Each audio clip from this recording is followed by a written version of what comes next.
भाटी जी कह रहे हैं कि उसका कोई मतलब ही नहीं था। विजय जी अब आप बोलिए, मैं पूछूंगा नहीं आपसे, आपको क्या लग रहा है क्या चल रहा है अभी? ये कहां से ये कबूतर निकाला है बीजेपी ने थैले में से अपने?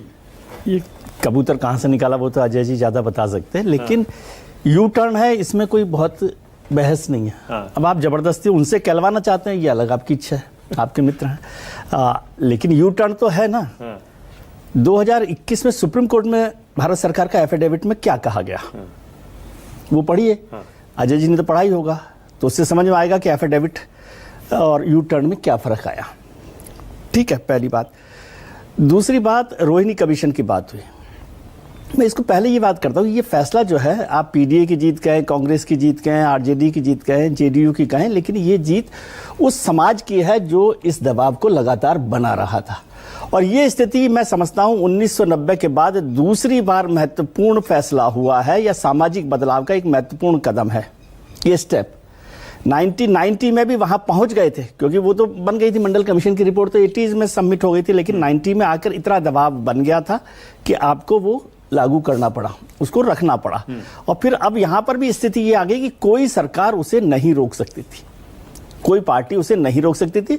और भारतीय जनता पार्टी को किन दबावों में ये फैसला करना पड़ा, ये अलग बात है, लेकिन ये मेरे हिसाब से अच्छा फैसला है। इसलिए मैं अब इस पर नहीं जानना चाहता कि आप कहें कि नहीं आपने तो गड़बड़ कर दी और आप प्रेशर में आ गए, और वोट तो सबको चाहिए हो, तो वोट के लिए नहीं कर रहे तो फिर किसके लिए कर रहे हैं। लेकिन इशू वो है कि ये महत्वपूर्ण है। रोहिणी कमीशन, यदि फैक्ट्स पर जाएंगे तो फिर बहुत सारी बातें होंगी। अजय ने बड़ी इंटरेस्टिंग बात कही आपने, जो मैंने भी नोट किया, आपने भी नोट की होगी। वो कह रहे हैं कि अब जब घर बनेंगे, हाँ वो ठीक है, उसमें भी हम ये लागू करेंगे। मतलब इसका कि सिर्फ नौकरियों में और एडमिशन में नहीं रहेगा ये।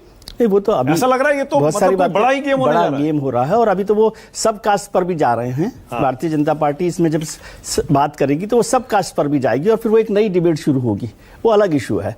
लेकिन रोहिणी कमीशन का जिक्र हुआ अभी, क्या रोहिणी कमीशन की रिपोर्ट कहां से अजय जी को मिल गई मुझे नहीं पता, क्योंकि वो तो अभी पब्लिक हुई नहीं है।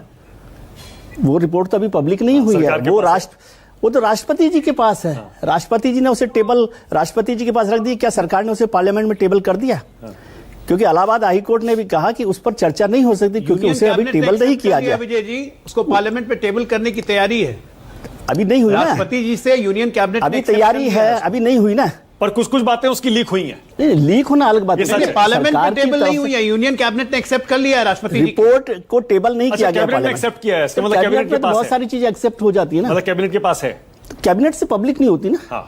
कैबिनेट तो अपने आप में सिक्योरिटी की और कह रहा हूं ना, उसकी कुछ डिटेल्स लीक करवाई गई हैं। वो थोड़ी ये आप बता रहे हैं, मुझे नहीं पता कि लीक करवाई गई है। सब जगह आप देखिए, लीक करवाई गई है, खैर वो अलग इशू है। राजीव रंजन जी ने भी बहुत खूबसूरत तरह से, क्योंकि बहुत विद्वान नेता गूगल पे है, आप गूगल चेक कर लीजिए, दर्शक भी गूगल चेक कर लें। हाँ सही कह रहे हैं, पब्लिक नहीं हुई है, सारी रिकमेंडेशन गूगल पे है, वो लीक हुई है, सही कह रहे हैं, सोर्सेज से है।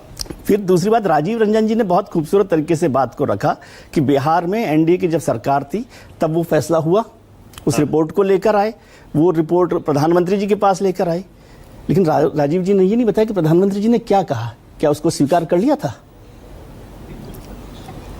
क्या भारतीय जनता पार्टी ने उस रिपोर्ट को स्वीकार कर लिया था? उस पर चर्चा नहीं हुई। तो सच को कई बार होता है कि सच को जितना इनकार नहीं किया था, ये बोलते हैं हमेशा। ठीक है, आपको तो वो वाली बात है। लेकिन मैं कह रहा हूं कि अब ये लड़ाई जो है ना, अब शुरू हुई है। ये बात यहां पर खत्म नहीं हो गई है। जातिगत जनगणना, जातिगत जनगणना से तो बात शुरू हुई है। जब ये बात होगी तो फिर ये बात तय होगी कि आगे किस तरह से हिस्सेदारी मिलेगी, क्या इंस्टीट्यूशंस में क्या रिजर्वेशन को आप रिवाइज करने वाले हैं, क्या प्राइवेट इंस्टीट्यूशंस में आप करने वाले हैं। और जब आप ये बात कहते हैं कि भाई उससे जाति जनगणना में स्थिति पता पड़ेगी आर्थिक स्तर पर, वो तो नेशनल फैमिली हेल्थ सर्वे बता रहा है। उसके लिए जातिगत जनगणना की जरूरत नहीं है। जातिगत जनगणना तो ये बता रही है कि इस जाति के लोगों का स्टेटस, इकोनॉमिक स्टेटस ये है, तो उस पर काम करेंगे। और जब आप बीपीएल की बात करते हैं, मकान बीपीएल पे देते हैं, तो जाति में बीपीएल कहाँ आ रही है? कोई करने जा रहे हैं ऐसा लग रहा है। मसला क्या हो रहा है कि जो अभी आप 27% ओबीसी को दे रहे हैं, जातिगत जनगणना से वो नंबर 60% पर पहुंच जाएगा। जो मंडल कमीशन ने 52% कहा था, तो उस लड़ाई को आप कैसे रिवाइज करेंगे, ये बड़ा मसला है ना। और फिर आप सर बहुत विद्वान आदमी है, मानक जी भी और अजय जी भी, आपने 10% ईडब्ल्यूएस का रिजर्वेशन कर दिया। कौन सा कास्ट सेंसस, कौन सा सेंसस है ये मुझे बताइए, कौन सा सेंसस जो 10% ईडब्ल्यूएस के लिए किया गया कि भाई 10% आबादी है। और भाटी जी ये बात ठीक कह रहे हैं ना कि वो 10% आबादी तो है ही 10% टोटल। तो 10% को 10% दे दिया, 10% को 10% दे दिया, और 60% को 27% दे रहे हैं आप। तो 52%। 52% को 52% चलो आज मान लेते हैं, लेकिन 1931 का आंकड़ा है वो, उसको- 52% का, हाँ। तो उस पर बात होगी। फिर अभी तक हम बात कर रहे थे, अभी नेहरू जी को याद कर रहे हैं, आपने कहा कि नेहरू, पहले कहते थे कि नेहरू जी ने भी उसको नहीं माना, है ना। आज आप कह रहे हैं कि नेहरू जी तो मानते नहीं थे, अब हम कर रहे हैं। खैर वो बात बीजेपी कांग्रेस की नहीं है, ये बड़ी लड़ाई है और ये सामाजिक बदलाव की एक महत्वपूर्ण कदम पर पहुंच गई है, जहां से नहीं लड़ा जा सकता या क्या किया जा सकता है। फिर राजीव रंजन साहब तो 9 शेड्यूल में भी ला सकते थे, विद्वान लोग हैं, हाँ। कास्ट सर्वे को 9 शेड्यूल के उसमें लिया ला नहीं तो सकते थे, डलवा सकते थे। हाँ मतलब डलवा सकते थे, वही बात। अरे उनकी सरकार है, आप उनको ताकतवर नहीं समझते, उनकी सरकार है, तो बहुत सारे इशू है। लेकिन मैं कह रहा हूँ आप उन सबको छोड़िए, 30 सेकंड की मानव बात जी आपसे सारी है। राजीव जी 10 सेकंड दे सकता हूं, टाइम बिल्कुल खत्म अब हो गया। आगे चलें और इस काम को थोड़ा बेहतर तरीके जी से करें। बिल्कुल, 10 सेकंड मुझे दे दीजिए। लीजिए लीजिए 10 सेकंड्स। विजय विद्रोही जी बस क्षमा कीजिएगा, विजय बस त्रिवेदी। 10 सेकंड मैं बोल रहा हूं।